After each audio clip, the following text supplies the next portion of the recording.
lihat kok. Itu kalau memang yang polisi kan jelas. Nggak usah kita pakai emosi. Coba, kita kan orang-orang berakhlak semua. Tuh, bukan masalah begitu, Pak. Ini Ajis kenapa kok bisa jadi salah? Nanti kita klarifikasi, kita sampaikan. Sabar. Itu kan yang bawa mobil polisi kan jelas, polisi yang bawa, bukan.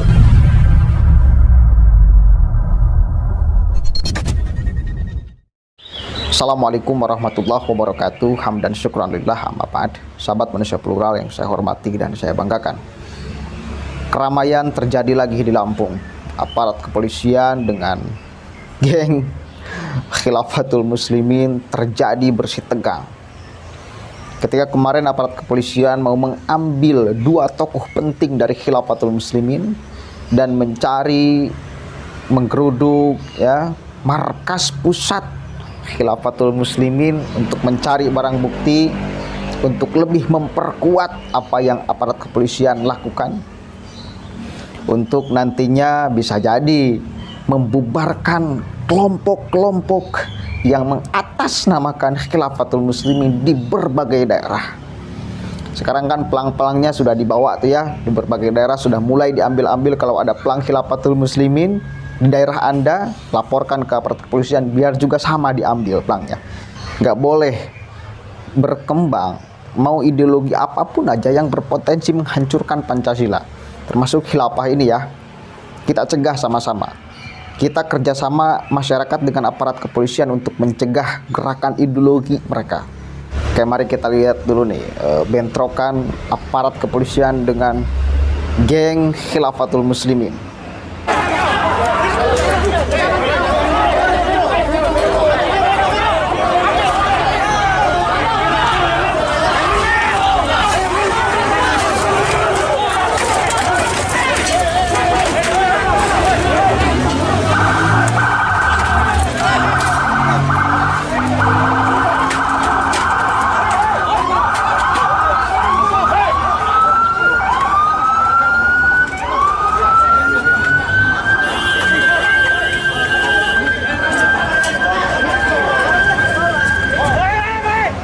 Pemirsa Lampung TV, Polda Metro Jaya kembali menggeledah kantor pusat dan menangkap dua petinggi Khilafatul Muslimin di Jalan W.R. Supratman, Bumi Waras, Bandar Lampung, Sabtu 11 Juni 2022. Proses penangkapan diwarnai kericuhan.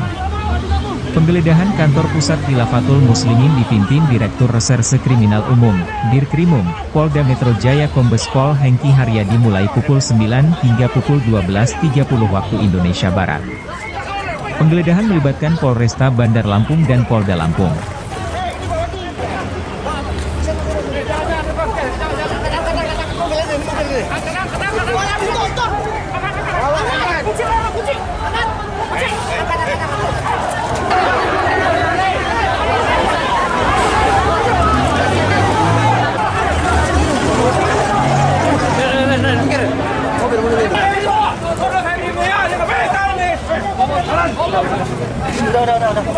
Jangan ada yang mukul, jangan ada yang mukul.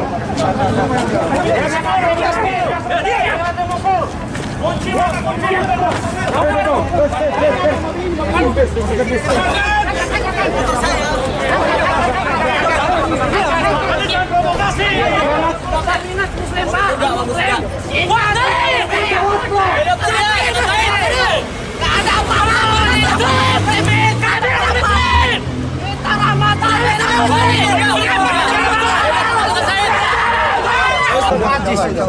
Jadi kita lagi sholat, jadi nggak tahu.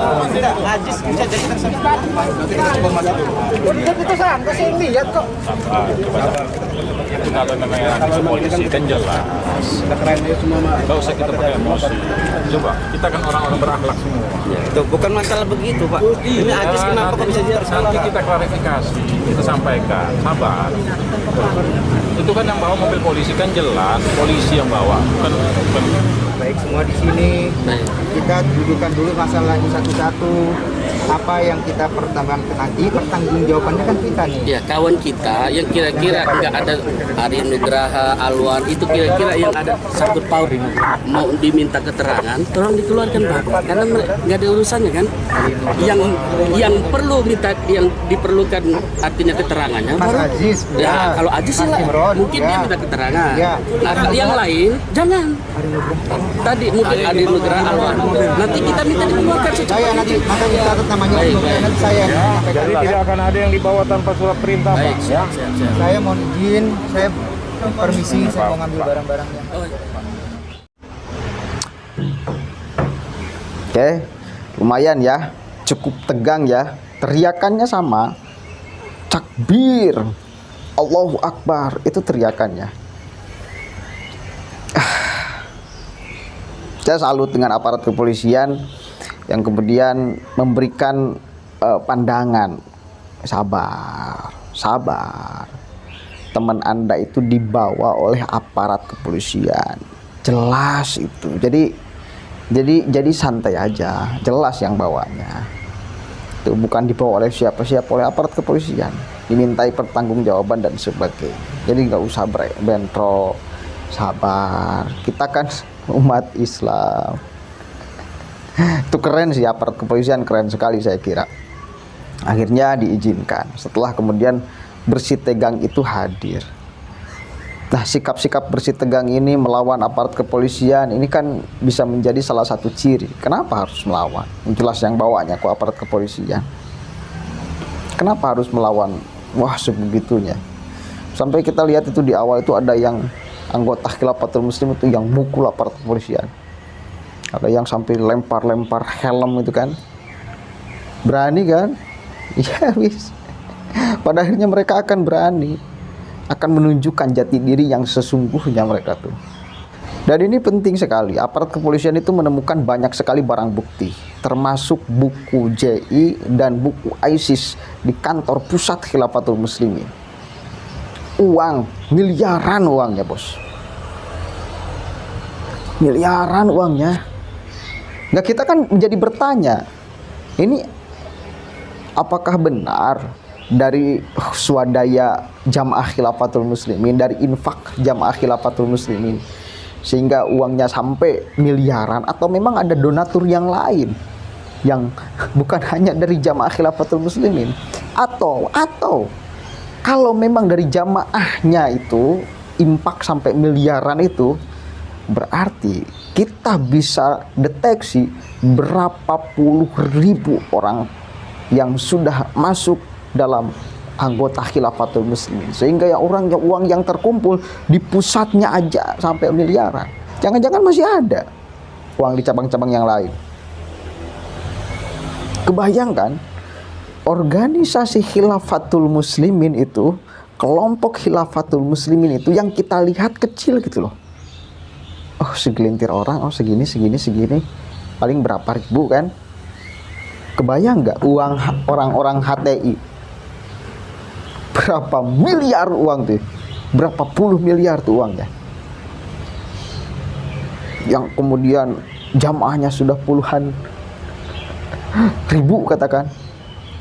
Kebayang nggak orang-orang HTI uangnya? Itulah di sana mereka itu ya bisa kuat secara ekonomi. Entah itu kemudian uangnya memang infak dari jamaahnya atau ada donatur yang lain ya, yang bukan dari jamaahnya. Ini saya kira perlu ditelisik sumber uangnya di mana oleh aparat kepolisian, biar semakin jelas siapa yang sebetulnya mendandai Khilafatul Muslimin. Apakah benar uangnya hasil dari infak jamaahnya atau dari yang lain? Ini penting saya kira. Urusan akomodasi, urusan uang itu salah satu yang harus ditelisik secara mendalam, karena ini bakal menjadi sumber pergerakan. Kalau nggak ada uang, nggak bakal ada pergerakan. Kenapa bergerak? Karena ada uang. Maka sumber uangnya ini yang harus kemudian ditelisik secara mendalam. Ini sumbernya dari mana? Benar dari infak jamaah atau ada yang mendanai? Ya, ini saya kira penting sekali. Dan satu lagi, ketika sekarang Khilafatul Muslimin sudah benar-benar diporak-porandakan, ya, oleh aparat kepolisian. Masyarakat juga mengecam sama-sama. Coba dong, orang yang punya paham yang sama, ingin mendirikan khilafah di negara kesatuan Republik Indonesia, ngotot dan sebagainya, itu pun sama, harus diperiksa. Ya, harus diperiksa. Dulu HTI dibubarkan, orang-orangnya masih ngotot sekarang. Termasuk Ismail Yusanto, tapi nggak dipenjara tuh Ismail Yusanto. Jangan diskriminasi urusan hukum. Pokoknya orang-orang yang punya paham, yang akan mengganti dasar ideologi kita, ya, Pancasila, maka itu harus kemudian ditindak secara adil semuanya. Mau ideologi kanan, mau ideologi kiri, semuanya harus ditindak secara merata. Jangan hanya kepada khilafatul muslimin sekarang, kepada yang lain juga. Oke, berapa Polri? Allahul muwaffiq ila aqwamit thoriq. Allahu a'lam bishawab. Assalamualaikum warahmatullahi wabarakatuh.